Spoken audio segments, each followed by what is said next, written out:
Everybody else practiced, did a nice job. Look for the challenge of playing the Broncos. Listen, they're getting some guys back, and they're good football players, and that's how this year's working. So they'll be fully loaded when they come in here, and our guys know that. And we've got to have a good week of practice. So today we started off a good day today, and we'll get ready for the challenge of playing the Broncos. So with that time, start first with Adam Teicher. Go ahead, Adam. Hey, Andy, given what happened with the Broncos quarterback situation last week, have you changed any ways you handle your three guys in terms of separating them or distancing them, whatever you want to say in that regard? Yeah, so we make sure. Yeah, these monitors end up being real important for us. So we make sure that we keep, if they're blinking, we don't want them to blink at all. So and in that, they've got a good sized room that they can be in where they can have that separation and plus some. So, and then those guys are flawless by wearing their masks. I mean, they keep those things on relentlessly. So that becomes important also. So no changes in that regard? No. Okay, so if you had a situation like the Broncos did where your quarterback room for one game got wiped out like they did, who would be your guy? Who do you go to in that situation? Who's your emergency guy? Well, I might be calling you, take charge. We've got guys that we work in as the third quarterback on game day. So I'm not going to put that out there, but we have a couple guys that we work every week. Go next to Sam Mellinger. Go ahead, Sam. Hey, Andy, I wanted to ask you about your pass rush. Obviously, a big part of how you guys have been.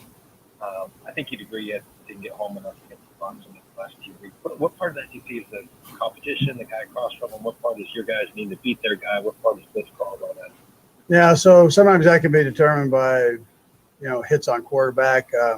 I tell you, we were able to keep his feet off balance, and that paid off for us. So it's not always about, the free rush and you get, you hit the quarterback. But if you can make him move and keep him off balance, I mean, that becomes a big thing. And if you can do that with Tom Brady, you're doing pretty good. So because he gets it out relatively quick, as we all know.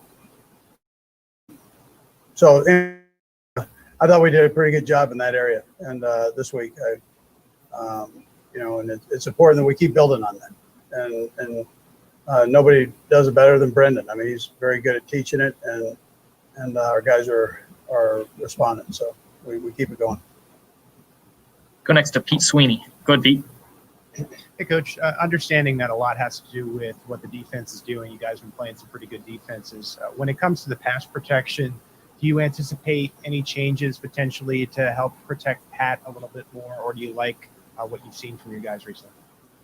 Yeah, well, that was a good defensive front. They got us a couple times. I mean, that happens. We want them to not be hit at all. I'm not sure that's a reality necessarily in this league. You're going to get touched somewhere. So, but we can always do better. Our guys they feel a great responsibility to do that. It's also important that I vary things up a little bit too and give the guys better opportunity to protect. So part of that's my responsibility and part of it's theirs, and that's why we're a team, right? So everybody's got their job to do, and we can all do a little better. Go next to Sarin Petro. Go ahead, Sarin. Coach, first of all, the Black Pearl play. What's your feel on when the time is to do that? Like, is it score? Is it jump on it early? Like, what goes into your mindset on when you're going to lose that? Then I'll have to follow up there. Yeah, well, I mean, listen, we thought we had we thought we had an opportunity. It keeps the guys alive. I think it keeps everybody involved, and so they get into those, and Kelsey's taking a beating over it.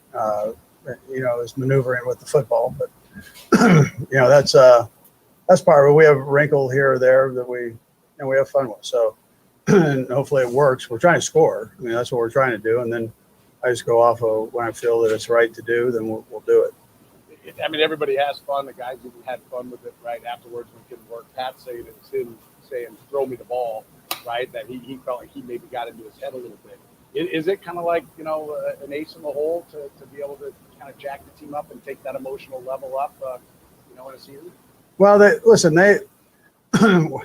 this is a serious business, so we're grinding away, and there's a lot of hours put in, and so you give the guys a little something. Now you want it to be a good play, and you don't want, it's not we're not making a mockery of the thing, so we're trying to make it where it's it's an opportunity, another opportunity to score a touchdown, and and I mean, as you saw, we had people available. It didn't work out. I mean, that 24 did a heck of a job with it too, so got to give him credit. But that's why we do it. I mean, it's good get everybody involved play. Like we've got 4 more left. We'll go right down the line, starting with Harold. Go ahead, Harold. Hey, Andy, first question, and I'll have a follow-up right after. But when it comes to Tyreek Hill, of course, and inside the NFL, it mentioned when he first saw Patrick Mahomes, he was like, whoa, who is this guy? I was just wondering if you heard that comment. Obviously, you thought very highly of Patrick Mahomes. But what did you think about Tyreek Hill, his thoughts on Patrick Mahomes when he first came out? I think he was having fun with it, so he those two go after each other and have a good time with it. So I think that's really what it was, and I think it was more in jest than anything. You couldn't help but see how talented Pat was when he got here, doing all the no looks and all that stuff. So I think that he was just giving him the business there for a second. Quick follow-up with the second half against Tampa Bay, obviously a lot slower than what the first quarter was against Tampa. Was there any concern when you looked at the film that you did anything wrong or anything you need to correct out coming out of that second half offensively? Yeah, I know there's some things. Yeah, there's some things that they did. Todd did a nice job with a couple adjustments, and we've got to do a better job. I got to make sure that I get the guys in the right position to do it with the plays. So I'll take responsibility for that. And, we'll do better. Good stuff that you can learn from it for sure. Yeah. Go next to Nate Taylor. Go ahead, Nate. Hello, Andy. I have 2 questions as well. The first one is, I know Rick Burkholder had his situation with COVID. Is he back with the team? Yes. Okay. And then secondly, I believe Sunday was the first game where you guys had your full collection of skill position players outside of maybe Byron Pringle since Le'Veon Bell came back. With that much talent, what did you see on tape that gives you confidence that this offense can somehow perhaps maybe get better as more guys have more snaps together, the full collection? Yeah, well, we need to do that. We need to keep getting better. I mean, that's a challenge throughout the season. You don't want lulls in the action, and you want to keep getting better in different areas that you're not as strong in. So that's what we work on, and at the same time try to excel in the areas we are good at. So I mentioned after the game, I thought it was good to get Sammy back in and just get him in the game to play. And he got in the 2-minute, and his numbers went up there a little bit. But it was great to get him back in the swing and working and for the stretch down here. So I thought that was a real positive. Last 2, we'll go Sam and then Herbie. Go ahead, Sam. Hey, Andy. All right, Sam. Good news. I've only got one question. Kind of an oddity this afternoon with the Steelers playing an afternoon game. I'm wondering, do you always watch a primetime game because you're able to watch it, or do you pay extra attention because this is 2 AFC teams that you might be able to see in playoffs? I don't know how much. I go right from here into a meeting. So I've got these meetings that last into the evening there with coaches and players. So, if I have a chance to look at it, I'll watch it because of that. I think they're 2 good football teams, and I like to just see how they're doing against each other. But I might have to see the replay of it. I'm not sure I'll be able to see too much of it live. The last to Herbie T.O.B. Go ahead, Herbie.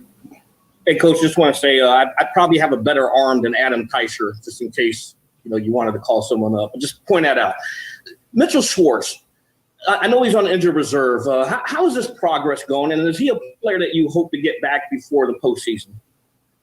Yeah, we'll just see. I mean, listen, he's a smart kid, and so he knows. He's been around a long time, and he knows how he's feeling, and he's a good communicator. So he keeps that open with the trainers and docs. So I think that's the most important thing right now. And then when he's right, then we'll get him back out there. But until then, we don't do. I mean, we do that with every player. We're not going to rush them back if we can't go, and that's why we expect the next guy to step in and play. And Rimmers is doing a nice job for us. He's really stepped up and played well. But that's kind of how we go. But we have a lot of trust in Mitch, and we know he's a tough guy, and he's a good communicator on top of that. So, yeah. Coach, we appreciate the time. Thank you. Okay, thank you. All right, guys, we've got L'Jarius Sneed coming your way next.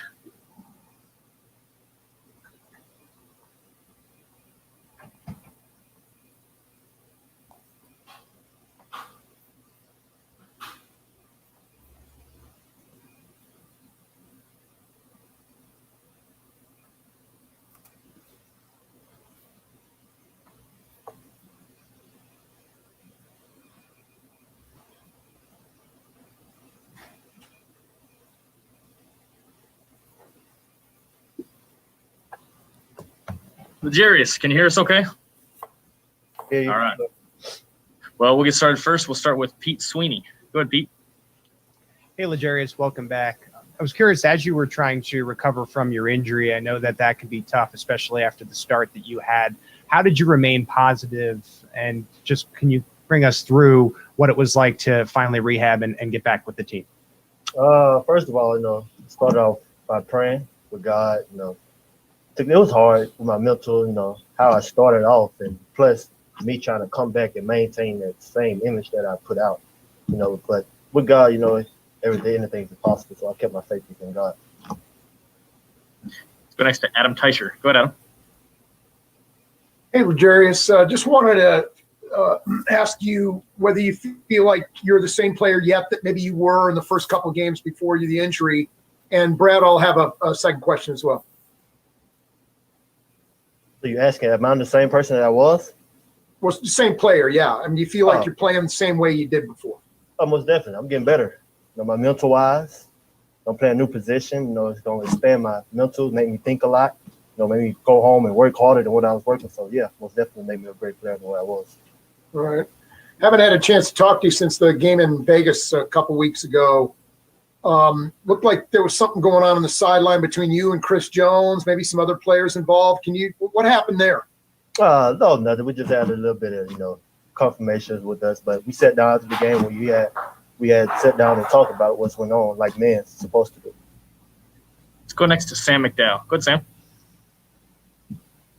Hey, L'Jarius, it seems like you've returned to a little bit of a different role than what you had before the injury. Can you kind of talk about the differences in what you're doing now and what you were doing before you got hurt?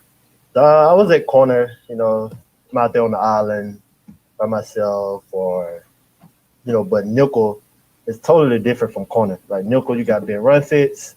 It's a lot goes on, which you have to be patient, and I think it's teaching me patience within myself. Go back to Pete Sweeney. I think you had a follow-up there. Go ahead, Pete. Yes, sorry. L'Jarius, it seems like you've shown a knack early on here in your NFL career for being able to track and find the ball. What do you credit that to? Why do you think you have such a knack for that? Oh, man, just a mindset, man. You got to have it in your mind, like, go get it. If you want something, like, you'll go get it. So that's what's in my mindset. If I see ball, get ball. So. Go next to Nate Taylor. Go ahead, Nate. Hey, L'Jarius, I did want to ask you about playing on the inside, kind of following up on Sam's question. When did the coaching staff sort of prepare you for this role, and what was it like to try to study for it before actually playing an NFL game in a new position? Well, honestly, I started preparing before they even told me. So I was trying to learn it before they even told me. So I was just preparing myself, but it's totally different from me. It's totally different from sitting at home, trying to read a book instead of actually going out there and doing it, So me, while I was going out there and doing it, that's how I learn faster when I go through the process. So I think as I go through the process, get better day by day, never get comfortable with the spot, you always learn. Go next to Sarin Petro. Go ahead, Sarin. Two quick questions, L'Jarius. First of all, along the lines everyone talk about where you're playing and moving around. This is the first time you guys finally were all healthy. It seems like it's almost one right after another. One guy was down. There was always one guy missing. How much time does it take for everyone now to find that new role, right? It's your first chance, really, just the last couple of weeks that you got all the corners out there. How long do you think it's going to take for everyone to kind of settle into what the spot's going to be? I don't think, I think we're a very adjustable team, whatever they throw us at, I think we can adjust at it and put our head down and go to work at it. And then what happened with Denver last week, right? All their quarterbacks go down. Mhm. Still had to play. Rough game for them. When you're watching a game today, getting ready to go with Pittsburgh and Baltimore. Does that resonate that, hey, the NFL is going to make you play no matter what? Does that send another message? Most definitely. It should be a message for everyone. Like, wherever you're at, man, you get out there and play football. You've been doing it all your life. This is the highest level, And we'll go last to Darren Smith. Go ahead, Darren. Anna Jarrett, I hope all is well with you. Just curious, obviously you being a rookie, how you feel you would grade yourself thus far, your learning curve from last year to this year, and then some of the matchups that you've had in the NFL. Talk about that if you would. Oh, man, it's all about studying. The stage is not too big for me, man. I slow my thinking down. The days what I do before the game, as my first game, what I did was I meditate. That helps me a lot when I meditate because it slows my thinking down. Like if I'm out there and then I'm just mind just blowing, like I'm gonna be like obnoxious or uptight, and I don't want to do that. So meditation it helped me a lot with my game. Actually, I go home and I meditate. It takes a lot off my mind because I do have problems back at home as well, but meditation, it helps me out with trying to balance everything. So meditation is a good quality for me. Well, Jarius, we appreciate the time. Thanks for joining us. All right, thank y'all. All right, guys, hang tight. We'll either have Sammy or Patrick coming up next. We're going to kind of feel it out here. So hang tight.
All right, guys, we're just waiting on Sammy to finish up his list, or Patrick, whoever gets done first here, we're going to throw him in. So hopefully it won't be too long here.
All right, guys, we got Patrick up first.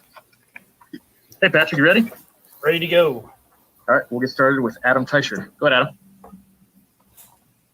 Hey, Patrick, in light of the what happened to the Broncos quarterback room last week, can you take us through the protocols you guys have in place to kind of make sure that kind of thing doesn't happen, whether it's virtual meetings, distancing, mask, whatever it might be?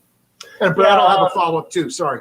I think we do a great job. We're actually in a different room that we've been in years past, a much bigger room. It's kind of where they used to have staff meetings at. And so we're spread out, and there's only a certain number of guys that can be in that room together, that we have the proper amount of distance between each other. And then whenever Coach Reid or Coach Bieniemy comes in there for some of our meetings, we'll send people out and they'll virtually meet with us. And they'll still be part of the virtual part of the experience, but they won't be where it's too congested in the room. And so even with that, we still wear our mask and do all that different type of stuff. But it's something you have to stay on top of. Just like not playing a football game, I have Brittany at home who's pregnant and high risk, so I try to stay on top of that as much as possible.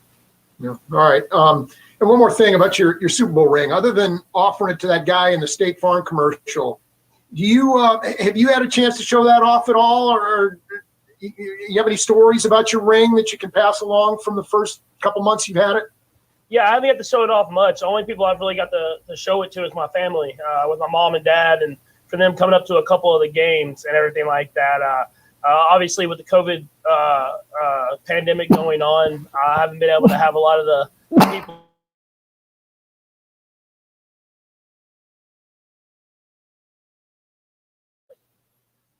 Next to Herbie Teope. Go ahead, Herbie. Hey, Patrick, I just want to follow up on the question that Adam asked you, and I'm hoping you can quantify this. You mentioned a certain amount of people are only allowed in there. What is it, less than 10 or less than 5? Or like, what's the number? We have 5 spots. So there's 4 desks, and there's one desk that's like the main one for like the coach to sit at. So we have like 5 spots, and that works whenever if it's just the QBs and Coach Kafka. But obviously when Coach Bieniemy and Coach Reid come in there, we have to send people out. Hey, Patrick. So Tyreek just had an incredible month. I mean, he had over 500 yards receiving, 8 touchdowns, 13 touchdowns on the year. What can you say about Tyreek this year and how he's been getting in the end zone so much? I think it's just the amount of hard work and the amount of practice he's put in every single year. He gets better and better every single year. He's able to do more and more throughout the offense at different spots, and it's paying off. And I mean, when you put in that work and you put in that dedication, and you know how to really the small things and details of every single thing we do in this offense, when you have that much ability, you're able to go out there and make plays. Let's go next to Dave Scretta. Go ahead, Dave. Hey, Patrick. Seren earlier asked Andy about the Black Pearl play, and I'm just kind of curious how often you get vetoed. Like, what's your success rate on coming up with plays and Andy actually choosing to put them in the playbook? Usually if I kind of have an idea, we usually get it in, but there'll be a lot of times where he kind of tweaks it to make it more accustomed to the offense and make it basically work, is the best way to say it. So I'll come up with ideas of plays that I'm trying to do and trying to get guys in these certain situations and certain places and coverages, and then he goes and really details it up and makes it where it'll work within a game. Next to Pete Sweeney. Go ahead, Pete.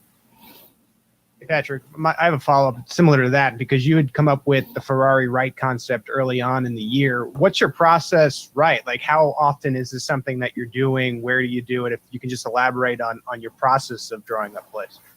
Yeah, I think it comes from just that quarterback room in general. We do a great job, and when we're watching film, we try to find different ways we can take advantage of certain things that defenses do.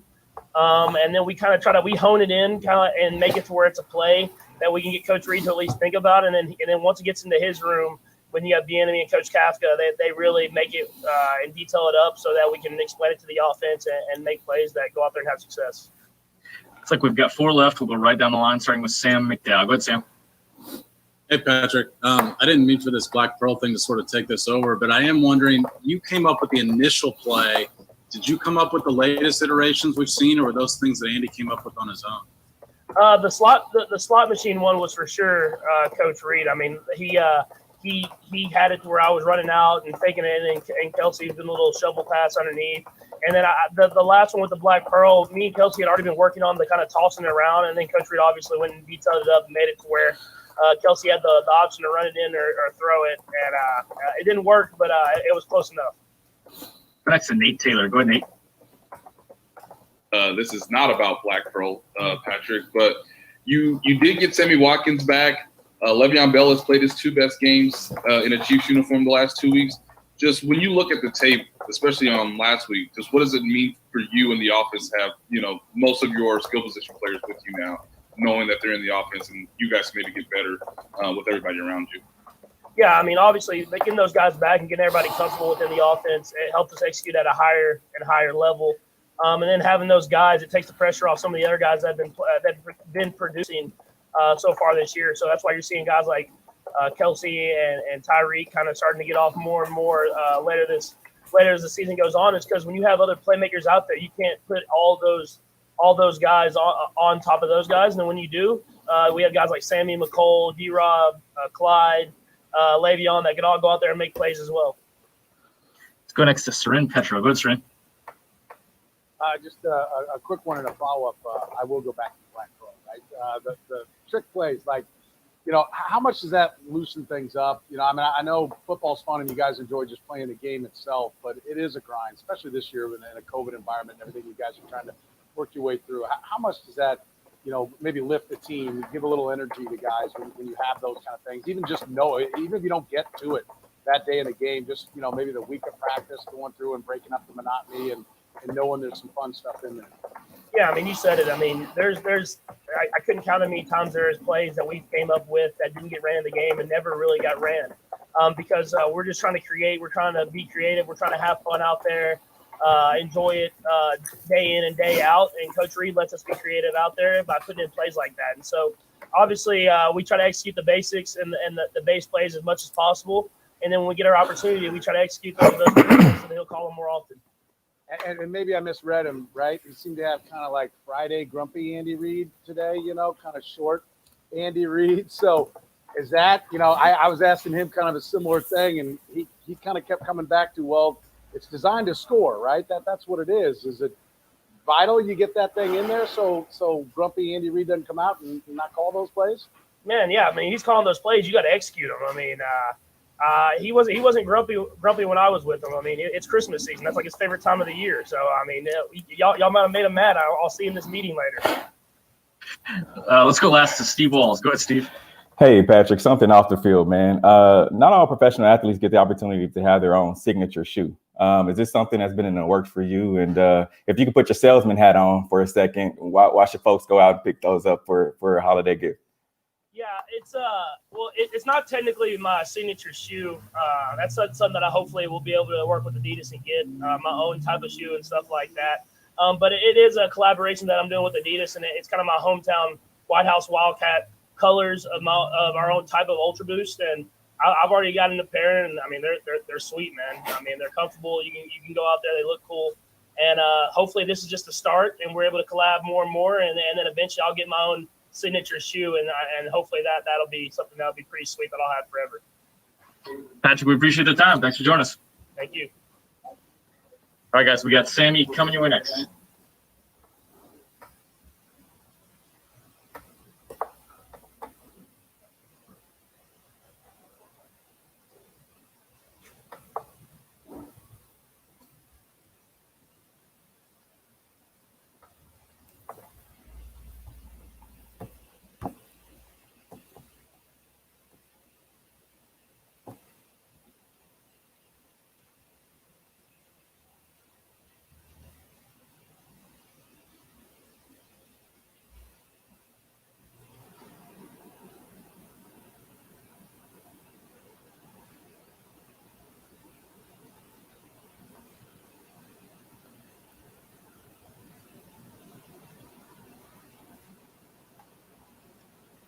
All right, Sammy's coming our way right now.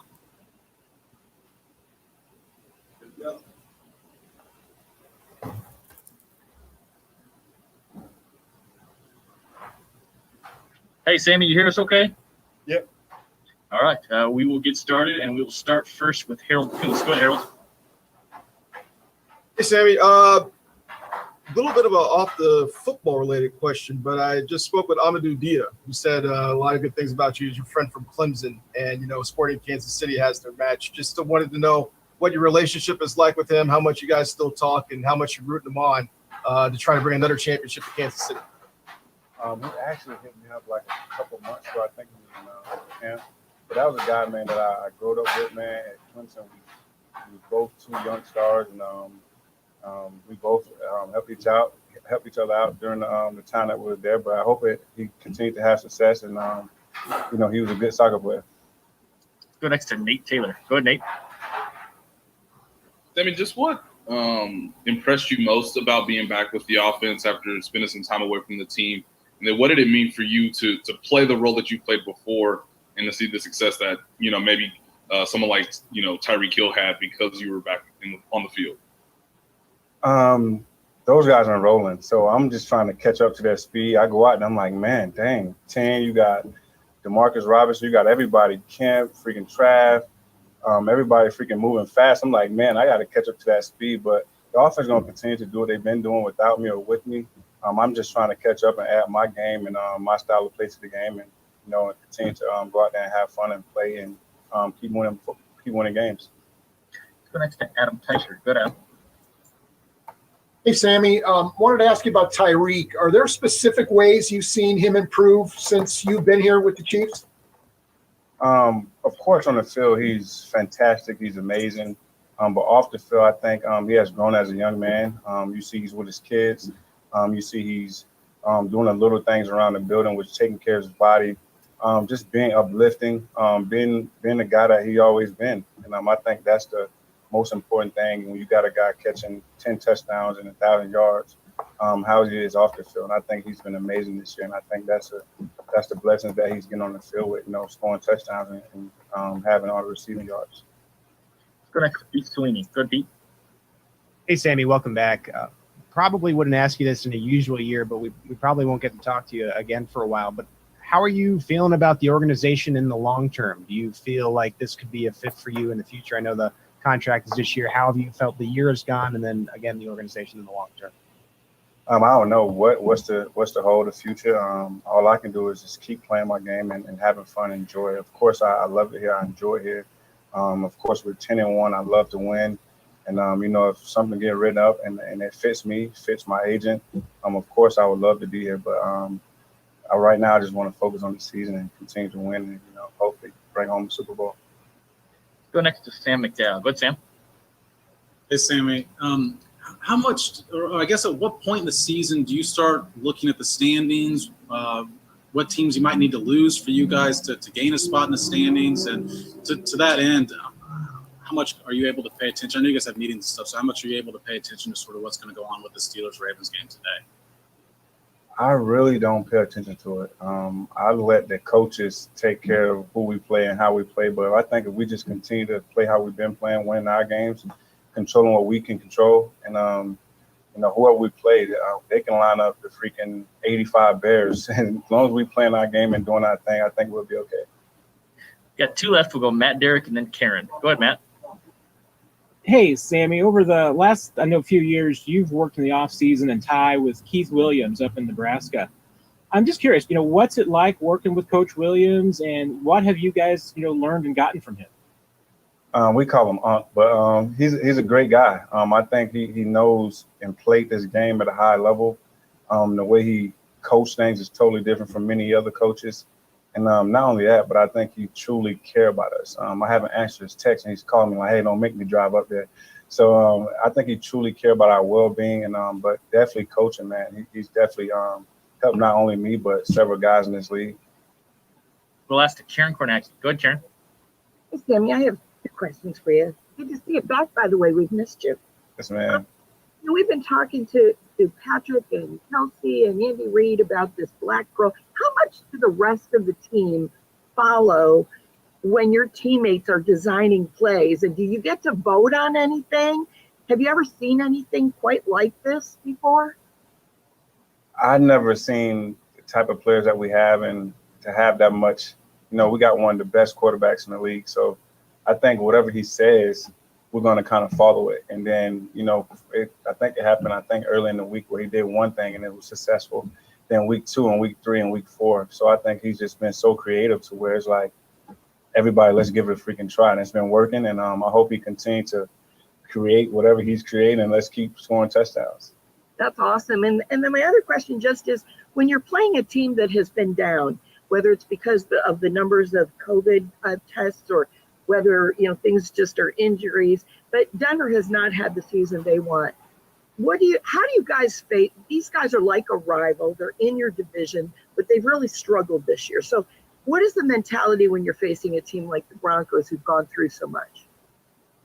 I think for us to stay level-headed and stay grounded and continue to work how we've been working. We can't look at the situation that they're in. Only thing we can do is control our situation, which is we're trying to continue to win games and be that playoff team and be that Super Bowl team we once was last year. So we're not taking any pity on their record. We're going out there and play like we're playing a Super Bowl. And I think if we do that, we'll be fine. Sammy, we appreciate the time. Thanks for joining us. Thank y'all. Appreciate it. All right, guys, that is it for today. Give me 1 second here. I'll come right back.